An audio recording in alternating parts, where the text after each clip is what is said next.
दोस्तों, इस संसार का अधिकांश व्यक्ति, चाहे वो अनपढ़ हो, पढ़ा लिखा हो, गरीब हो, अमीर हो, हर कोई शांति, खुशी और सुकून चाहता है। परंतु सभी की यही शिकायत होती है कि उनका मन कभी भी शांत नहीं रहता, हमेशा अशांत रहता है।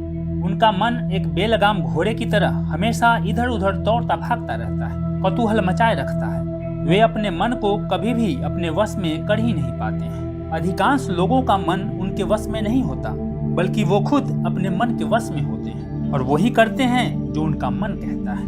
दोस्तों, आप इस वीडियो को लास्ट तक जरूर देखें, क्योंकि इस वीडियो को देखने के बाद आप मन को शांत कैसे किया जाता है ये तो सीखेंगे ही, साथ ही आप अपने भीतर छुपे हुए असीमित शक्ति के भंडार को भी जान पाएंगे। एक बार महात्मा बुद्ध एक वृक्ष के नीचे बैठकर ध्यान कर रहे होते हैं। तभी अचानक उन्हें एक लकड़हारा नजर आता है जो लकड़ी काट रहा होता है। पहले दिन बुद्ध उस लकड़हारे को देखते हैं, परंतु उससे कुछ नहीं बोलते।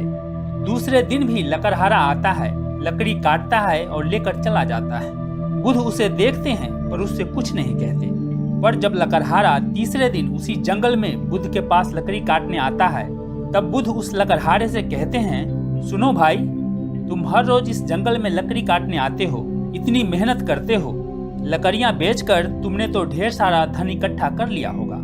वह लकड़हारा बुद्ध की बात सुनकर हंसने लगता है और कहता है कि जैसा तुम सोच रहे हो वैसा बिल्कुल नहीं है।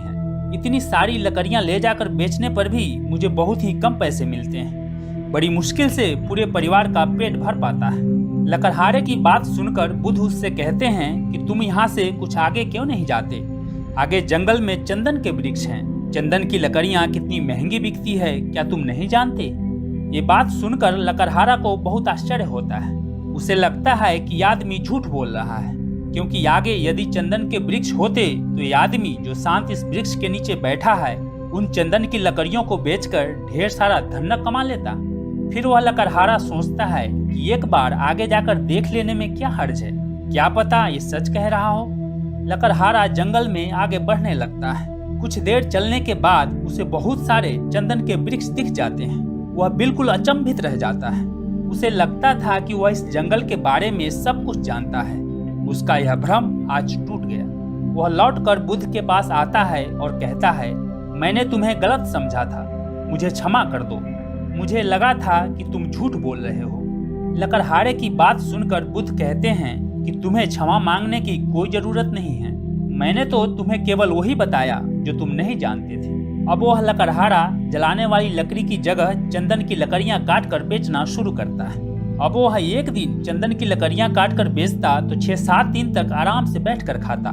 कई महीनों बाद एक दिन जब वह चंदन की लकड़ी काटने के लिए जंगल में जा रहा था, तभी उसकी मुलाकात बुद्ध से होती है। बुद्ध लकड़हारे से पूछते हैं कि क्या तुम अभी भी चंदन की लकड़ियां काटकर ही धन कमा रहे हो? लकड़हारा कहता है, हाँ। तब बुद्ध कहते हैं, अरे भाई, तुम वहाँ से कुछ दूर आगे बढ़ो, वहाँ चांदी की खदान है। एक दिन चांदी ले जाओगे तो महीनों बैठकर आराम से खाओगे। लकड़हारा बुद्ध की बात मानकर जंगल में आगे बढ़ता है तो सचमुच उसे चांदी की खदान दिखता है। एक दिन वह चांदी लाता तो उसे बहुत सारे पैसे मिलते, जिससे वह महीनों बैठकर आराम से खाता। अभी तक लकड़हारा बुद्ध को पहचान नहीं पाया था, परंतु उनके ऊपर पूरा विश्वास हो गया था। अब वह लकड़हारा लकड़हारे से सेठ बन चुका था। एक दिन वह जंगल में जा रहा था, तभी उसे रास्ते में बुद्ध मिल गए। बुद्ध फिर लकड़हारे से पूछते हैं कि क्या अभी तक सिर्फ चांदी ही ले जा रहे हो? लकड़हारा जो अब सेठ बन गया है कहता है, हाँ। तब बुद्ध उससे कहते हैं, अरे भाई, थोड़ा और आगे बढ़ो, वहाँ तुम्हें सोने का खदान मिलेगा। लकड़हारा सोचता है कि उससे पहले ऐसा ख्याल क्यों नहीं आया। वह आगे जाकर देखता है तो सचमुच चारों तरफ सोना ही सोना पाता है। वह बहुत खुश होता है और ढेर सारा सोना ले आता है और सालों बैठकर खाता है। इसी तरह कई वर्ष बीत गए। फिर एक दिन जब वह लकड़हारा सोना लेने के लिए जंगल में जा रहा होता है, तभी उसकी मुलाकात बुद्ध से हो जाती है। बुद्ध लकड़हारे से पूछते हैं, क्या तुम अभी भी सोना बेचकर ही धन प्राप्त कर रहे हो? लकड़हारा कहता है, हाँ। लकड़हारे की बात सुनकर बुद्ध कहते हैं, अरे भाई, और आगे बढ़ो, आगे चलकर तुम्हें हीरे का खदान मिलेगा। लकड़हारा उस जंगल में आगे की ओर बढ़ता जाता है। चलते चलते आखिर उसे हीरे की खदान मिल जाता है। अपने आसपास ढेर सारा हीरे को देखकर वह बहुत खुश होता है। वह मन ही मन सोचता है कि वह कितना मूर्ख है, इतने सालों से सोना पर ही अटका था। अब वह लकड़हारा आलीशान महल खड़ा कर लिया था और उसके ठाठ बाट राजाओं जैसे हो गए। 20-25 साल के बाद आखिरी बार वह लकड़हारा बुद्ध से मिलने जाता है और पास पहुंचकर हाथ जोड़कर बुद्ध को धन्यवाद कहता है। बुद्ध लकड़हारे से कहते हैं, अरे तू हीरो पर ही रुक गया, वहां से आगे बढ़। ढेर सारा धन आ जाने के बाद लकड़हारे में घमंड और अकड़ आ गया था। वह कहता है, अब तुम मुझे परेशान मत करो, अब हीरो के आगे भला क्या हो सकता है। बुद्ध उस सेठ से कहते हैं कि हीरो के आगे मैं हूँ। क्या तुम्हें कभी ये ख्याल नहीं आया कि यह आदमी जिसे पता है कि हीरो की खादान कहाँ है, फिर भी वह हीरे नहीं भर रहा, इसको जरूर उससे भी कीमती चीज मिल गई होगी, तभी तो यह निश्चिंत इस वृक्ष के नीचे बैठा है। क्या तुम्हें कभी ये ख्याल नहीं आया। बुद्ध की बात सुनकर वह सेठ रोने लगता है और बुद्ध के पैर पकड़ लेता है और कहता है कि मैं कैसा मूर्ख हूँ जो ये देख ही नहीं पाया कि जिसने सारे हीरे जवाहरात छोड़ दिए, जरूर उसके पास हीरे जवाहरातों से भी कीमती चीज होगा।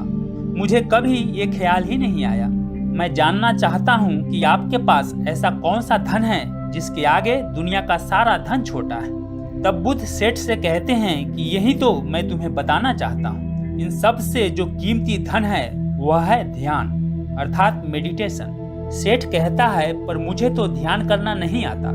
बुद्ध उस सेठ से कहते हैं कि ध्यान करना बहुत ही सरल है। बाहर का धन तो बहुत इकट्ठा कर लिया, अब जरा भीतर की ओर मुड़ जाओ, आराम से बैठ जाओ और देखो तुम्हारे भीतर क्या चल रहा है। अगर कोई अनुभव हो तो उसे पकड़े मत रहना, बस देखते जाना। हो सकता है तुम्हें परमात्मा मिल जाए, पर तुम्हें उन्हें भी नहीं पकड़ना है। तब तक अपने भीतर देखते रहो जब तक कि सभी अनुभव, सभी विचार एकदम शांत न हो जाए। पर ध्यान रहे, जबरदस्ती किसी भी विचार या अनुभव को खत्म करने का प्रयास कभी मत करना। जब कोई अनुभव नहीं रहेगा, जब कोई विचार नहीं रहेगा, तब तुम समाधि में होगे। तब न तो दृश्य बचेगा न ही दृष्टा, केवल शून्य होगा और उस शून्य में ही जलता है बोध और ज्ञान का दिया।